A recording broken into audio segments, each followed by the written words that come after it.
Je voudrais rendre gloire à Dieu qui sans cesse ce matin nous accorde la grâce d'être ensemble sur cette plateforme pleine de vie. Et comme chaque jour, nous ne cessons de méditer et d'écouter la parole de Dieu pour la nourriture de notre âme, nous sommes encore là ensemble pour porter nos regards sur la parole de Dieu, la parole de vie, la parole qui nous régénère et qui nous fortifie, la parole qui guérit. Sans trop tarder, nous allons vraiment rentrer un peu dans la louange avant de passer à la parole du jour. Soyez bénis, que la grâce, la paix du Seigneur repose sur tout un chacun et on y va.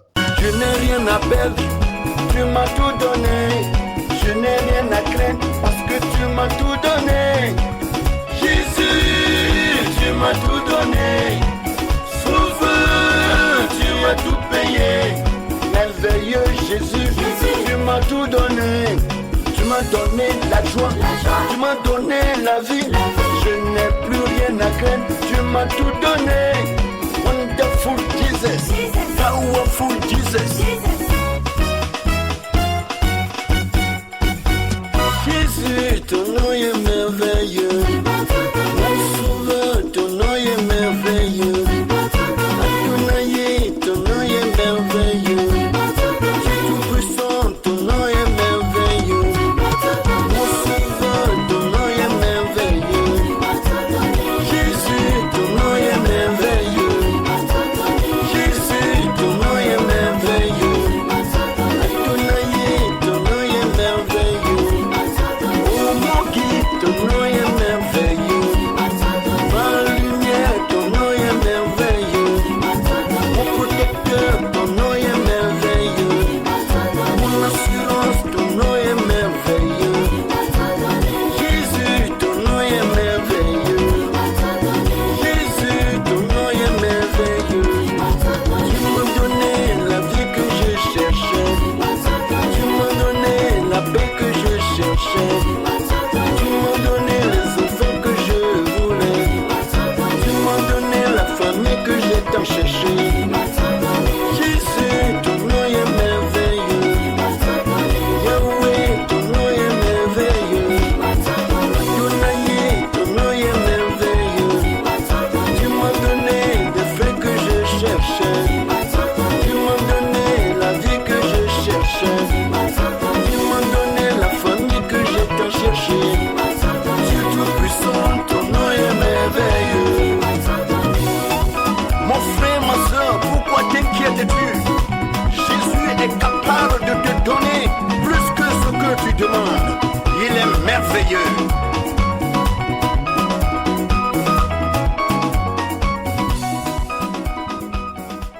Je veux ce matin être reconnaissant, notre Dieu, pour tous tes bienfaits. Toi qui vraiment es au-dessus de tous les dieux et qui est capable, Seigneur, de toutes choses. Que ton nom, Seigneur, soit glorifié, que ton nom soit exalté, notre roi. Merci pour ton amour, ta compassion, ta puissante main qui a été avec nous durant toute la nuit jusqu'en ce matin. C'est toi, Seigneur, qui a porté tes regards sur nous et qui a gardé en nous la respiration, le mouvement et l'aide. Nous t'en sommes infiniment reconnaissants. Que ton nom soit béni, notre Dieu. Merci pour tous tes bienfaits dans le nom puissant de Jésus-Christ. Mes frères bien-aimés, que la grâce et la paix du Seigneur reposent sur chacun d'entre nous. Nous bénissons le Seigneur qui nous permet d'être encore au devant de lui pour la méditation de ce matin. Et c'est pour cela, sans trop tarder, nous allons prendre nos Bibles dans le livre de Proverbes, chapitre 25, et nous allons lire à partir du verset 10 au verset 12.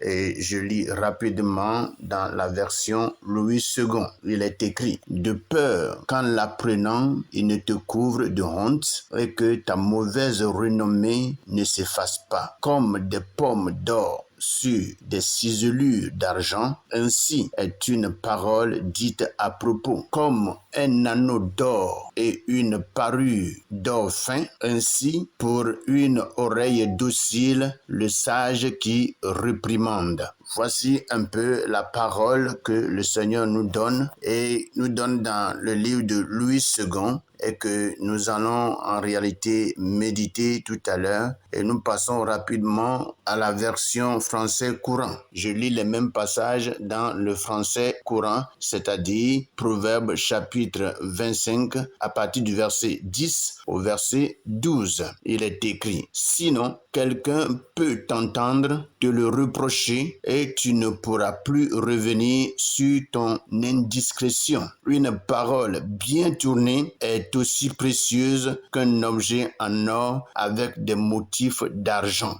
Un anneau ou un collier d'or fin, telle est la réprimande d'un sage pour celui qui l'écoute. Voici les paroles par lesquelles le Seigneur veut nous instruire ce matin. Et sans trop tarder, nous allons repartir dans la version Louis II et nous allons commencer à partir du verset 10. Et comme nous y sommes, il est écrit: de peur qu'en l'apprenant, il ne te couvre de honte et que ta mauvaise renommée ne s'efface pas. Et lorsque nous lisons ce verset 10, nous voyons que c'est le complément du verset 9 que nous avons lu hier dans notre méditation, mais rapidement, je vais encore passer là-dessus. Le verset 9 nous dit ceci: défends la cause contre ton prochain, mais ne révèle pas le secret d'un autre, de peur qu'en l'apprenant, il ne te couvre de honte et que ta mauvaise renommée ne s'efface. Vous voyez, il y a en réalité quelque chose que ce passage nous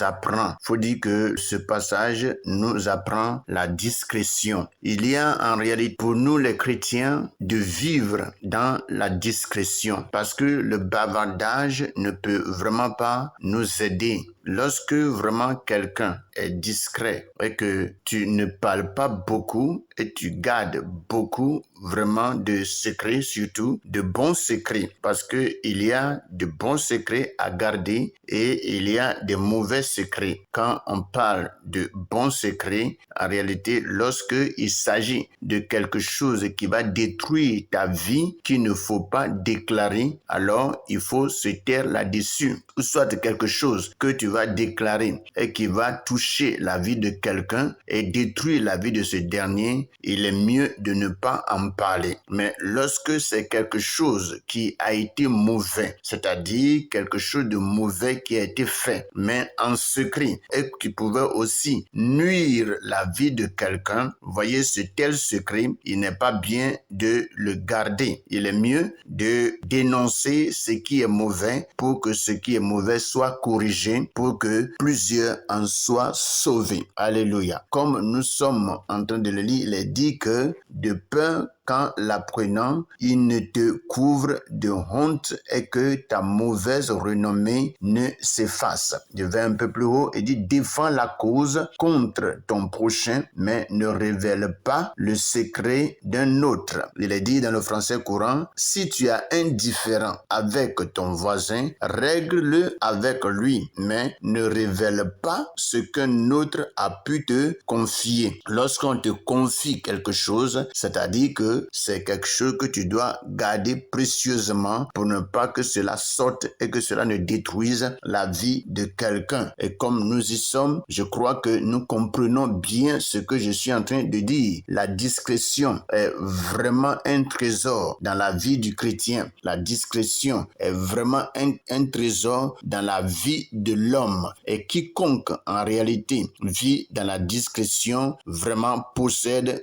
une grande valeur. C'est-à-dire, lorsque vraiment tu es discret, Dieu porte les regards sur toi et te bénit en abondance. Dieu bénit ceux-là qui sont beaucoup discrets, voyez. Et lorsque vraiment on est discret, on est silencieux, vous allez voir que nous couvrons beaucoup de fautes. Nous couvrons beaucoup vraiment de dégâts. Or, lorsque nous sommes là et que nous avons ce qu'on appelle des fois la diarrhée verbale, c'est-à-dire on parle n'importe comment et n'importe quand, il faut dire que nous pouvons aussi détruire notre vie n'importe comment et n'importe quand. Et c'est pour cela il est mieux vraiment d'être discret. Il faut être discret en toutes choses et ne pas livrer les secrets des frères et des sœurs. Il est dit comme des pommes d'or sur des ciselures ciselure d'argent, ainsi est une parole dite à propos. Lorsqu'en réalité, on parle et puis on donne de bonnes paroles par rapport à la situation que nous vivons, ou soit aux problèmes qui ont été posés, et que tu donnes une parole qui vraiment apporte une réponse, qui donne la solution au problème qui a été posé, la Bible dit que c'est comme des ciselures d'argent. Et quand on parle de ciselures d'argent, c'est vraiment la décoration soit des bijoux à la finition, des bijoux que les bijoutiers font, c'est-à-dire les orfèvres font. Il faut dire qu'il y a une finition qui se fait. Et cette finition, des fois, si c'est une chaîne ou bien c'est une médaille, il faut vraiment que la médaille soit dorée, il faut que la médaille soit attirante pour que ceux qui vont le voir puissent vraiment l'apprécier et l'acheter. Donc, ce qu'on met des fois sur de telles médailles, ou soit sur des chaînes, ou soit des colliers, s'appelle une ciselure. C'est-à-dire, c'est la finition et tellement que ça se colle lorsque vraiment une parole dite à propos vraiment répond à la question, répond au problème posé. C'est des paroles qu'on n'oublie jamais. C'est des paroles qui restent dans notre cœur et qui est gardée précieusement. Et cela, en réalité, sert de leçon à tout un chacun. Alléluia. Donc, comme des pommes d'or sur des ciselures d'argent, ainsi est une parole dite à propos. Ça veut dire, lorsque en réalité tu dis la vérité et que tout ce que tu apportes est de la vérité et que cela enseigne beaucoup de personnes et donne réponse aux problèmes de ceux qui sont en difficulté, vous allez voir que cette réponse ne va jamais quitter le cœur. Et ceux qui vraiment ont reçu de telles paroles de toi ne vont jamais t'oublier. Et chaque fois, ils diront ton nom et ils vont toujours déclarer pour dire que oui, telle personne nous a dit telle chose et c'était vraiment la vérité et c'est ce que nous sommes en train de vivre jusqu'aujourd'hui. Vous voyez, c'est vraiment merveilleux de donner des paroles de vérité et qui vraiment touchent les cœurs. Il est écrit comme un anneau d'or et une parure d'or fin, ainsi pour une oreille docile est le sage qui réprimande. Il y a ici une comparaison encore entre la pomme d'or, ou soit une parure, et vraiment un sage qui donne une réprimande à quelqu'un. Vous voyez, comme un anneau d'or et une parure d'or fin, ainsi pour une oreille docile est le sage qui réprimande. C'est pour dire que lorsque un sage donne une réprimande, il faut vraiment saisir cette réprimande et mettre ça en exécution. Quand tu fais certaines choses et que quelqu'un qui a la sagesse de Dieu, quelqu'un plus expérimenté, quelqu'un qui a vécu beaucoup de choses par rapport à toi et qui te donne des conseils, qui te donne des corrections, il est mieux vraiment d'écouter cette correction et te corriger pour mener une bonne vie. Et si tu n'arrives pas à te corriger et mener une bonne vie, c'est toi qui vas en réalité trouver des difficultés dans ta marche, dans l'avenir. Ce n'est pas celui qui t'a donné des réprimandes que tu as refusées, mais c'est toi qui vas vraiment avoir des difficultés. Et la Bible nous le dit bien. Elle dit comme un anneau d'or et une parure d'or fin, ainsi pour une oreille docile est le sage qui réprimande. C'est-à-dire, le sage devient quelqu'un de très important pour quelqu'un vraiment qui écoute les réprimandes. Tu écoutes et tu te corriges. C'est ça qui est merveilleux. Il ne faut pas écouter la réprimande et ne pas vraiment agir par rapport à cette réprimande. Tu n'as rien fait. Donc, dans le français courant, il nous est dit ceci: un anneau ou un collier d'or fin, telle est la réprimande d'un sage pour celui qui l'écoute. C'est-à-dire, quand tu écoutes un sage, ce que le sage t'a dit, ce que le sage t'a réprimandé, ce que le sage à corriger en toi devient vraiment un anneau ou un collier d'or fin, c'est-à-dire un anneau ou un collier d'or appréciable, un beau collier, un bel anneau. Est-ce que vous voyez? Donc, voici un peu ce que la parole de Dieu nous dit. Et il faut que vraiment nous arrivons à nous laisser aussi réprimander, à nous laisser corriger, parce que l'homme tout le temps commet des erreurs. Nous commettons des erreurs, nous commettons des fautes. Et s'il y a une faute qui a été commise et que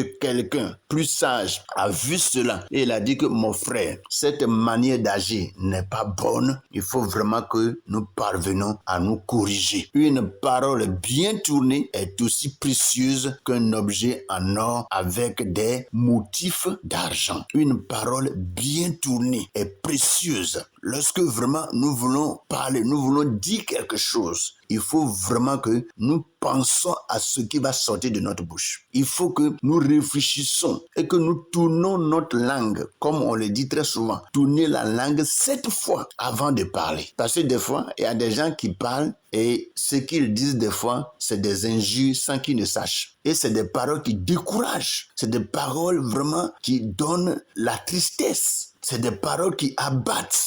Et il y a des gens qui ont de telles paroles. Et quand vraiment ils te parlent, tu n'as plus envie de t'approcher d'eux. Vous voyez? Donc, il faut dire qu'une parole qui n'est pas vraiment bien analysée avant d'être donnée peut vraiment décourager et abattre. Mes frères et sœurs, veillons vraiment sur ce qui sort de notre bouche et que nous ayons la parole bien tournée avant de la porter. Et si nous tournons bien notre langue avant d'apporter les paroles, des conseils, des instructions que nous voulons donner, vous allez voir que c'est des instructions qui peuvent aider. Que Dieu nous bénisse. Donc, voici ce que le Seigneur nous dit ce matin, que sa grâce, sa paix, sa puissance, son autorité soit le partage de tout un chacun. Soyez bénis ce matin et que vous passez vraiment un bon moment de méditation avec le Seigneur. Soyez bénis, passez bonne journée. Amen.